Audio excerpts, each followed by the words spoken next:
All right, this is what I learned. Three things this week. Three things I learned at MPC conference in Montreal. Let's get into it.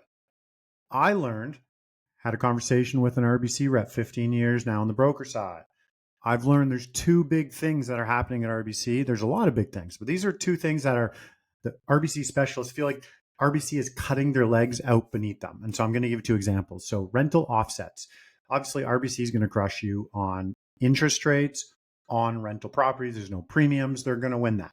But where they're not going to win anymore is the rental offsets on subject and non-subject properties. And so they have changed those guidelines drastically. So now any RBC clients with rental properties, it's working against them in a big time, like big time, where Scotiabank can absolutely crush them. TD can crush them as well.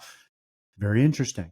Number two, float downs. So RBC mortgage specialists, they for deals they source, they get 60 basis points and they have to buy that down to be competitive. So maybe they're operating at 40 basis points.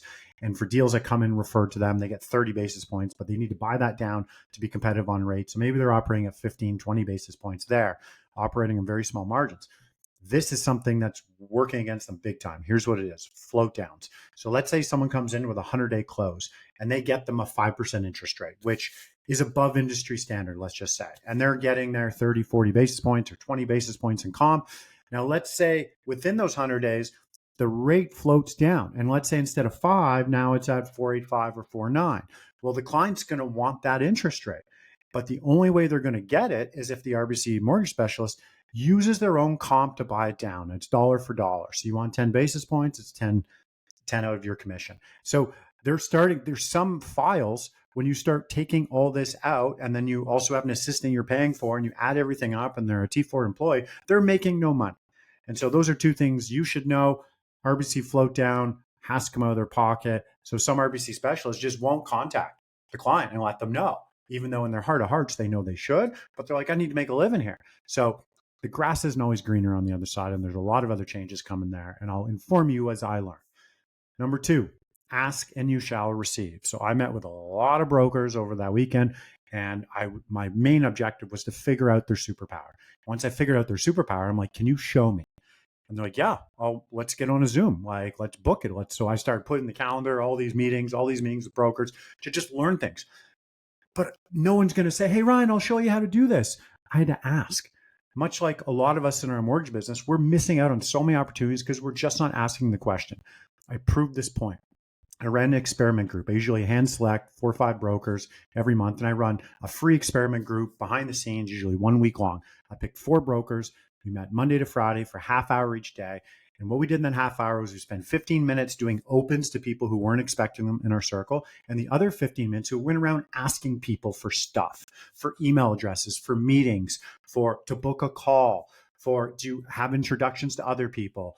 And this is their current clients, center of influence, referral partners. We spent 15 minutes.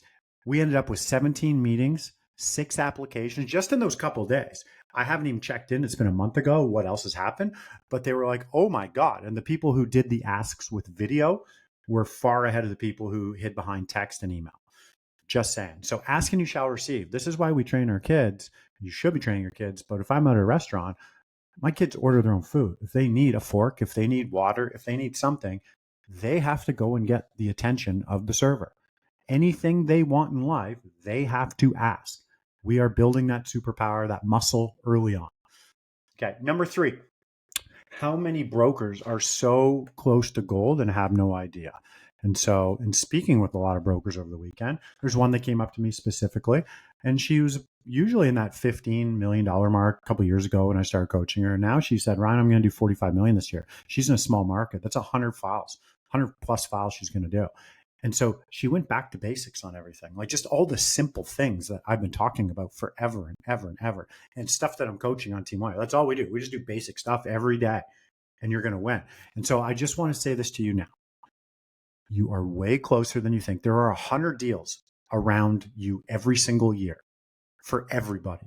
It is way easier than you think to get 100 deals done in your business. And some of you are already there and you're like, yeah, I get it, Ryan. It's easier than you think. And some of you are like, you can't see that. When I used to do 3, 5 million, I'd look at 20, $30 million producers. I'm like, I have no idea how they got there. It's crazy town. I go talk to them. They're just like, talk to people. And I'm like, what does that mean? What do you say? When do you talk to them? How do you talk to them? I'm telling you, don't stop. Please keep going. Keep listening. Keep showing up. Keep doing whatever. Keep listening to your mentors, whoever that is. How do I get to 100 deals a year? Ways you're going to think, but don't stop. There's gold like right here. And I'm starting to see it a lot more now with people and in all the conversations I'm having. And they're coming out of the woodwork now going, Ryan, yep, you're right. I shut off all the other noise. And I'm going to listen to these three things. That's all I'm going to do. Okay. So that's it, kids. Those are the three things I learned in MPC, plus many more. And I'll share those on future emails. Enjoy your weekend. Peace out.